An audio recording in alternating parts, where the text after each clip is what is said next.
What would you do if you had an extra $1,000 every month? Leave a comment about your thoughts on the question.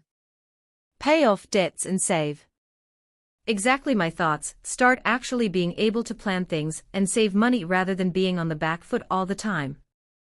This, for real. Yep, both ones I legally need to pay and ones from friends/family. Note, I have been chipping away at them, but if I was suddenly getting a ton more money, it'd go faster. Start eating again. Pay off school loans 3 years earlier. This is me. Once thongs are paid down and savings is in a good spot, travel. Gotta pay down that thong debt, man. Invest. Surprised this is so low. Maybe my pipe dream of retirement would actually come true. Get rid of debt. I would not have to put all my family's food on credit cards. We are about $500 in the red every month. Damn. How many kids you got? You'd be surprised nowadays. I grocery shop for myself and and it can easily add up to $200 for half a month. So maybe $400 a month? We aren't snobs for brand names either. I have 4 kids, and I'm spending $1,000 a month in groceries. It's insane. Go to a food bank pantry. They exist to make sure you can eat when you don't have the money for it. Ideally, dump it on the mortgage. Live instead of survive. I'd try out that 3 meals a day trend that people talk about. I'd settle for 1 meal a day and not living in my car. Dude. Been there for 6 months. One day we'll make it big. We'll sleep on a mattress and eat *2 meals a day. Like kings. It's overrated. I've been eating 1 meal a day for like 15 years now, by choice, not because I can't afford to eat more. My health is better and I stopped putting on weight. To be honest, save. There are things I need that cost lots of money. Not want, need. Pay off debt. Lose a whole lot of stress, making my day-to-day life ridiculously better. Money can't buy happiness, but it sure as hell helps. I'd buy Heinz ketchup instead of the off-brand. I would buy myself new clothes. I have lost weight lately, and some of my clothes are too big for me, and many of them are worn out. I don't really have money to buy anything but the cheapest clothes, like t-shirts and socks and undies, that will look ancient after the first month of wearing. Then I would also pay my debts. Since it's not that much money, I would probably just put it into the mortgage. My grandmother is in the hospital, so I would use it to pay for someone to care for her 24/7 cause she needs it. Hey there, could you please make sure you are subscribed? Thank you. Breathe. Retire or switch to part-time and pursue my running career dreams. I'm about to find out. My child support obligations end this month. But, probably use it to pay for college. Uneasy face. Convert it to GBP. Save it every month for 7 months and get my kiddos braces. Once that's done, I would keep saving it and get an RV. Honestly, I'd probably waste it on more vinyls, games and eating out. Shove it in my savings and forget about it. After bills, of course. Mutual funds. Invest and spend more on learning new hobbies. I would wait 3 months, then get $3,000, then sell the computer and monitor and get $200. With that money I would buy the best computer kit, computer for $2,000 and monitor for $1,000. And with the remaining $200, I would buy a top mouse, headphones, and a microphone. Cocaine and hookers. Invest it. Invest in my boyfriend's art/comic. He's a totally untapped talent. www.strickart.com. 8 years ago, I got a job that did just that. I had an extra $1,200 a month. Here's what I did. I took my girl out all the time and spent money on food, clothes, trips, whatever we wanted to do. It was a lot of fun. We've been married ever since.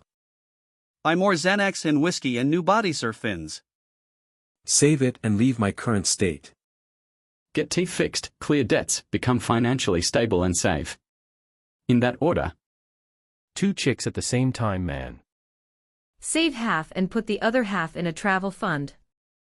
Save 1,000 more each month. I'm lucky. Buy 2 maybe 3 cartons of eggs. Buy lingerie. Build a new computer. Invest it and let it grow over the years. Been downsizing my expenses lately. Do P2P lending. Frankly, with what I used to, I couldn't spend it all. I'd have to think about it.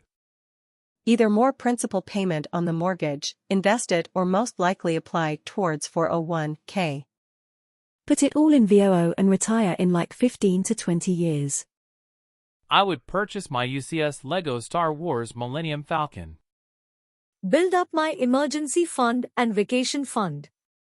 Living with less worries in my life. You know, if you like this video, you should let me know by hitting the like button. Both $1,000 bills. Mortgage. That much extra principal each month would probably cut my loan term in half. After my 401k is maxed. Maybe mortgage right now. But likely finance a new garage extension. Wife would probably stop working for a bit. Be able to take care of my and my wife's mental health a hell of a lot better. Her therapy is important, but expensive. I would love to make sure she had more appointments and the best care. It's obscene that so many health insurers shortchange mental health care. It should be zero or nominal copay. Literally one of the best things about my job, the health insurance with free mental health care. I see a therapist weekly and a psychiatrist every 3 months or so, or more if currently in the process of adjusting my meds. It's completely free, unless you count my insurance premium. And they have free mental health care regardless of insurance option, HSA, HRA, etc., and regardless to if you hit your deductible or not. I need a big pay increase to switch jobs and leave that behind. It's why I don't bother dealing with mine. I agree. It drives me crazy looking at healthcare plans and they offer chiropractic, naturopath, etc., but minimal or no vision and at most $1,000 bucks a year for mental health. I feel this. I'm currently going broke putting myself through therapy until I meet my deductible. Wish I could help you. I know what you are feeling. My overall medical costs have decreased so much since I made mental health a priority. We are fortunate that we can afford the $150 per hour cost, but know that most can't. It's insane to me that insurance providers don't understand the true cost of mental illness. Suck dick. But for the fun of it. Hello there. The angel from my nightmare. Relax a lot and adjust my job search to be less panicked. Give it to my daughter. If your daughter sees this now, she'll get to decide what to do with $2,000 a month. Whoosh. It's spent. If I can find a place cheap enough, move into my own place. Otherwise, maybe get a newer car. Help the kids get a place to live. Travel. See more live music. Eat out more and put more into investments. Car parts. Not today, MLM Recruiter. I would be able to get proper care for a rescue kitten that needs urgent medical help. It's killing my GF and I that we can't find a shelter or someone who can care for her the way she deserves. We have been searching for someone in NC, but no one seems to want to take care of her. Why are you offering? Book monthly lymphatic massages, nail appointments to prevent my dermatillomania, etc. I feel so run down and weak from chronic illnesses, it would help so much. That and get a better car. Mine is missing all the door handles, so you have to climb in the back seat. It sucks. Depending on the car, those are rather easy to fix. I had to replace mine last year, with no idea, but a YouTube video walked me through it. Not have to worry about how I pay for therapy. I'd keep my regular life schedule, then never use the money. After a few months, I'd start investing in a Roth IRA. After a few more months, I'd invest in recording equipment to fully start my YouTube channel. Recording on my phone isn't going to cut it forever. Since I work on weekends, I'd maintain my channel throughout the week, potentially taking days off from work for extra editing or recording as needed. Just $1,000 extra a month, with some patience, could help in the long run. If I had to give a more realistic answer, then there's a house near me I want to rent to own. They want $700 a month. I'd that for my rent, then invest the other $300 into a Roth IRA for my children's college funds.